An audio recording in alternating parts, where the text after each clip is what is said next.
Self-Help, with illustrations of conduct and perseverance by Samuel Smiles. Chapter 7, Industry in the Peerage, Part 2. William Petty, the founder of the House of Lansdowne, was a man of like energy and public usefulness in his day. He was the son of a clothier in humble circumstances at Romsey in Hampshire, where he was born in 1623. In his boyhood, he obtained a tolerable education at the grammar school in his native town, after which he determined to improve himself by study at the University of Caen in Normandy. Whilst there, he contrived to support himself unassisted by his father, carrying on a sort of small peddler's trade with a little stock of merchandise. Returning to England, he had himself bound apprentice to a sea captain, who drubbed him with a rope's end for the badness of his sight. He left the navy in disgust, taking to the study of medicine. When at Paris, he engaged in dissection, during which time he also drew diagrams for Hobbes, who was then writing his treatise on optics. He was reduced to such poverty that he subsisted for 2 or 3 weeks entirely on walnuts. But again he began to trade in a small way, turning an honest penny, and was enabled shortly to return to England with money in his pocket. Being of an ingenious mechanical turn, we find him taking out a patent for a letter copying machine. He began to write upon the arts and sciences, and practiced chemistry and physic with such success that his reputation shortly became considerable. Associating with men of science, the project of forming a society for its prosecution was discussed, and the first meetings of the Infant Royal Society were held at his lodgings. At Oxford, he acted for a time as deputy to the anatomical professor there, who had a great repugnance to dissection. In 1652, his industry was rewarded by the appointment of physician to the army in Ireland, whither he went, and whilst there he was the medical attendant of 3 successive Lords Lieutenant, Lambert, Fleetwood and Henry Cromwell. Large grants of forfeited land having been awarded to the Puritan soldiery, Petty observed that the lands were very inaccurately measured, and in the midst of his many avocations, he undertook to do the work himself. His appointments became so numerous and lucrative that he was charged by the envious with corruption and removed from them all, but he was again taken into favour at the Restoration. Petty was a most indefatigable contriver, inventor and organiser of industry. One of his inventions was a double-bottomed ship to sail against wind and tide. He published treatises on dyeing, on naval philosophy, on woolen cloth manufacture, on political arithmetic, and many other subjects. He founded iron works, opened lead mines, and commenced a pilchard fishery and a timber trade, in the midst of which he found time to take part in the discussions of the Royal Society, to which he largely contributed. He left an ample fortune to his sons, the eldest of whom was created Baron Shelbourne. His will was a curious document, singularly illustrative of his character, containing a detail of the principal events of his life and the gradual advancement of his fortune. His sentiments on pauperism are characteristic. "As for legacies for the poor," said he, "I am at a stand. As for beggars by trade and election, I give them nothing. As for impotence by the hand of God, the public ought to maintain them. As for those who have been bred to no calling nor estate, they should be put upon their kindred. Wherefore I am contented that I have assisted all my poor relations, and put many into a way of getting their own bread, have laboured in public works, and by inventions have sought out real objects of charity. And I do hereby conjure all who partake of my estate, from time to time, to do the same at their peril. Nevertheless, to answer custom and to take the surer side, I give £20 to the most wanting of the parish wherein I die." He was interred in the fine old Norman church of Romsey, the town wherein he was born a poor man's son, and on the south side of the choir is still to be seen a plain slab, with the inscription, cut by an illiterate workman, "Here lays Sir William Petty." Another family, ennobled by invention and trade in our own day, is that of Strutt of Belper. Their patent of nobility was virtually secured by Jedediah Strutt in 1758, when he invented his machine for making ribbed stockings, and thereby laid the foundations of a fortune which the subsequent bearers of the name have largely increased and nobly employed. The father of Jedediah was a farmer and maltster, who did but little for the education of his children, yet they all prospered. Jedediah was the second son, and, when a boy, assisted his father in the work of the farm. At an early age he exhibited a taste for mechanics, and introduced several improvements in the rude agricultural implements of the period. On the death of his uncle, he succeeded to a farm at Blackwell, near Normanton, long in the tenancy of the family, and shortly after he married Miss Wallet, the daughter of a Derby hosier. Having learned from his wife's brother that various unsuccessful attempts had been made to manufacture ribbed stockings, he proceeded to study the subject, with a view to effect what others had failed in accomplishing. He accordingly obtained a stocking frame, and after mastering its construction and mode of action, he proceeded to introduce new combinations, by means of which he succeeded in effecting a variation in the plain looped work of the frame, and was thereby enabled to turn out ribbed hosiery. Having secured a patent for the improved machine, he removed to Derby, and there entered largely on the manufacture of ribbed stockings, in which he was very successful. He afterwards joined Arkwright, of the merits of whose invention he fully satisfied himself, and found the means of securing his patent, as well as erecting a large cotton mill at Cranford in Derbyshire. After the expiry of the partnership with Arkwright, the Strutts erected extensive cotton mills at Milford near Belper, which worthily gives its title to the present head of the family. The sons of the founder were, like their father, distinguished for their mechanical ability. Thus, William Strutt, the eldest, is said to have invented a self-acting mule, the success of which was only prevented by the mechanical skill of that day being unequal to its manufacture. Edward, the son of William, was a man of eminent mechanical genius, having early discovered the principle of suspension wheels for carriages. He had a wheelbarrow and 2 carts made on the principle, which were used on his farm near Belper.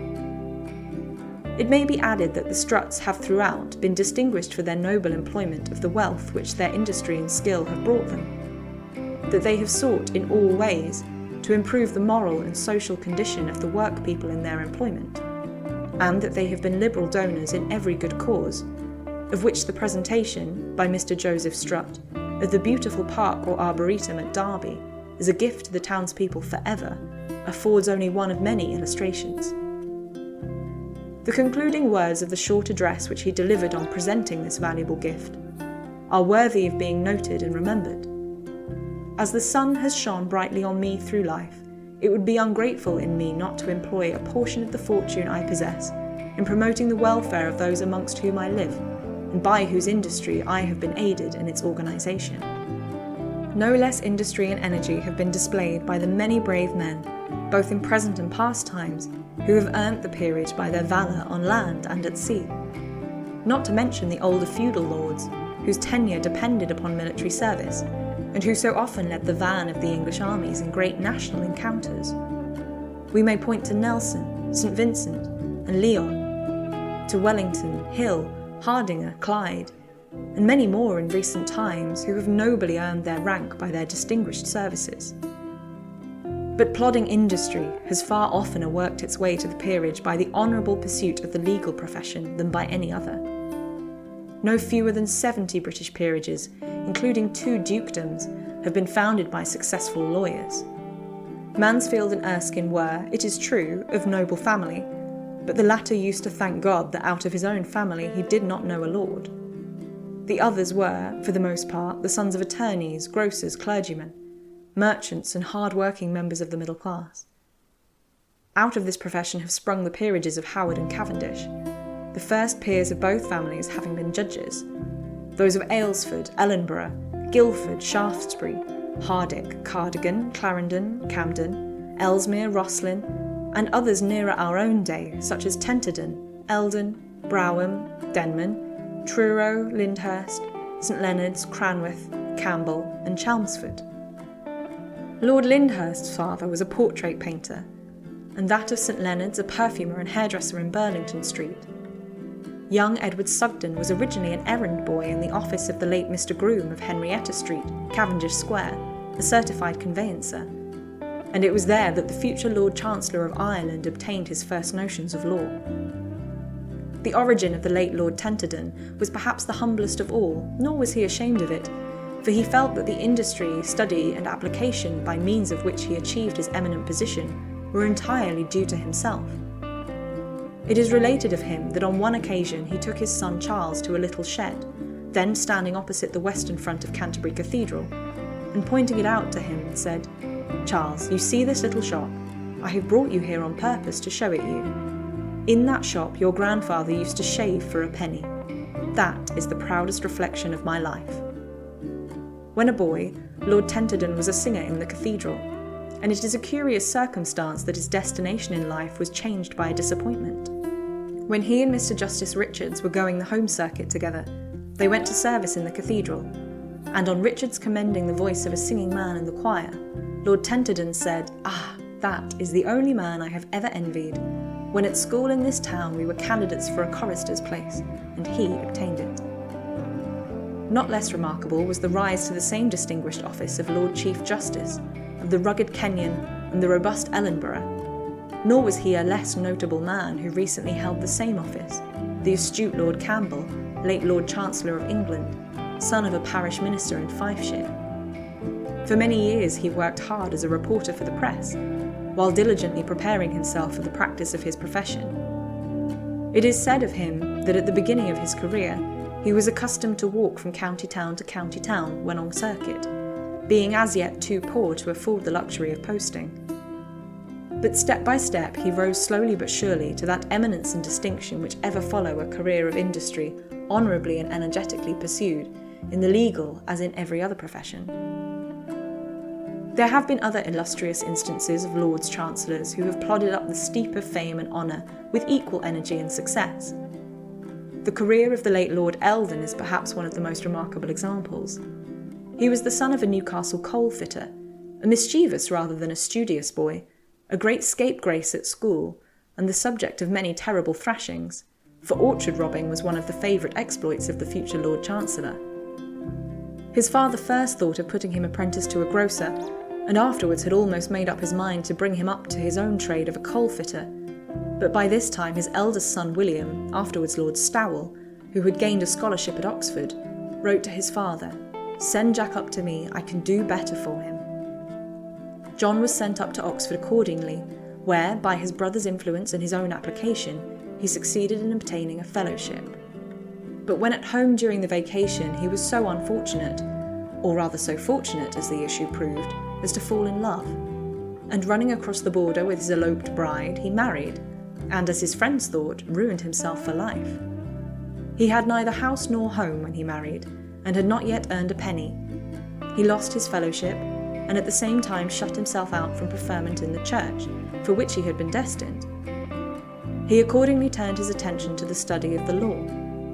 To a friend he wrote, "I have married rashly, but it is my determination to work hard to provide for the woman I love."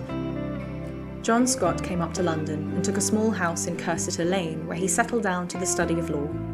He worked with great diligence and resolution, rising at 4 every morning and studying till late at night, binding a wet towel around his head to keep himself awake.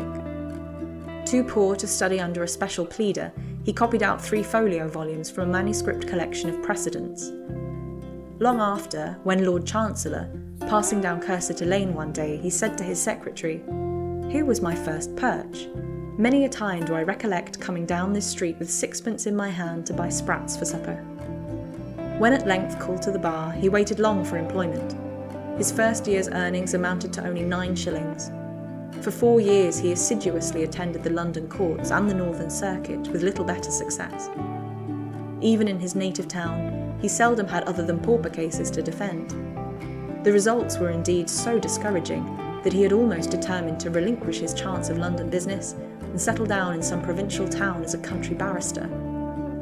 His brother William wrote home, "Business is dull with poor Jack, very dull indeed." But as he had escaped being a grocer, a coal fitter, and a country parson, so did he also escape being a country lawyer.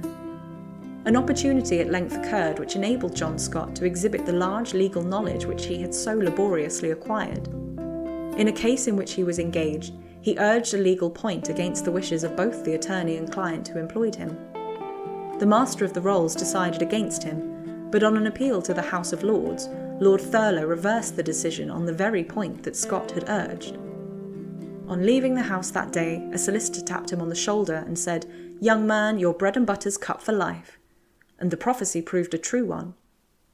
Lord Mansfield used to say that he knew no interval between no business and £3,000 a year, and Scott might have told the same story, for so rapid was his progress, that in 1783, when only 32, he was appointed King's Counsel, was at the head of the Northern Circuit, and sat in Parliament for the borough of Woburley. It was in the dull but unflinching drudgery of the early part of his career that he laid the foundation of his future success. He won his spurs by perseverance, knowledge and ability diligently cultivated.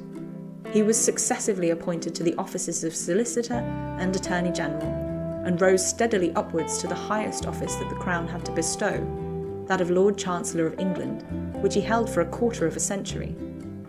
Henry Bickersteth was the son of a surgeon at Kirkby Lonsdale in Westmoreland, and was himself educated to that profession.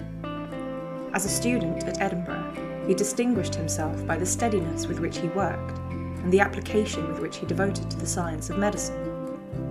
Returned to Kirkby Lonsdale, he took an active part in his father's practice, but he had no liking for the profession, and grew discontented with the obscurity of a country town. He went on, nevertheless, diligently improving himself, and engaged on speculations in the higher branches of physiology. In conformity with his own wish, his father consented to send him to Cambridge, where it was his intention to take a medical degree with the view of practicing in the metropolis. Close application to his studies, however, threw him out of health, and with a view to re-establishing his strength, he accepted the appointment of travelling physician to Lord Oxford. While abroad he mastered Italian, and acquired a great admiration for Italian literature, but no greater liking for medicine than before. On the contrary, he determined to abandon it, but returning to Cambridge he took his degree, and that he worked hard may be inferred from the fact that he was senior wrangler of his year. Disappointed in his desire to enter the army, he turned to the bar, and entered as student of the Inner Temple. He worked as hard at law as he had done at medicine. Writing to his father, he said, "Everybody says to me, you are certain of success in the end, only persevere. And though I don't well understand how this is to happen, I try to believe it as much as I can, and I shall not fail to do everything in my power." At 28 he was called to the bar, and had every step in life yet to make. His means were straitened, and he lived upon the contributions of his friends. For years he studied and waited. Still no business came. He stinted himself in recreation, in clothes, and even in the necessaries of life, struggling on indefatigably through all. Writing home, he confessed that he hardly knew how he should be able to struggle on till he had fair time and opportunity to establish himself. After 3 years waiting, still without success, he wrote to his friends that rather than be a burden upon them longer, he was willing to give the matter up and return to Cambridge, where he was sure of support and some profit. The friends at home sent him another small remittance, and he persevered. Business gradually came in. Acquitting himself creditably in small matters, he was at length entrusted with cases of greater importance. He was a man who never missed an opportunity, nor allowed a legitimate chance of improvement to escape him. His unflinching industry soon began to tell upon his fortunes. A few more years and he was not only enabled to do without assistance from home, but he was in a position to pay back, with interest, the debts which he had incurred. The clouds had dispersed, and the after career of Henry Bickersteth was one of honour, of emolument, and of distinguished fame. He ended his career as Master of the Rolls, sitting in the House of Peers as Baron Langdale. His life affords only another illustration of the power of patience, perseverance, and conscientious working in elevating the character of the individual and crowning his labours with the most complete success. Such are a few of the distinguished men who have honourably worked their way to the highest position, and won the richest rewards of their profession, by the diligent exercise of qualities, in many respects of an ordinary character, but made potent by the force of application and industry. End of section 19.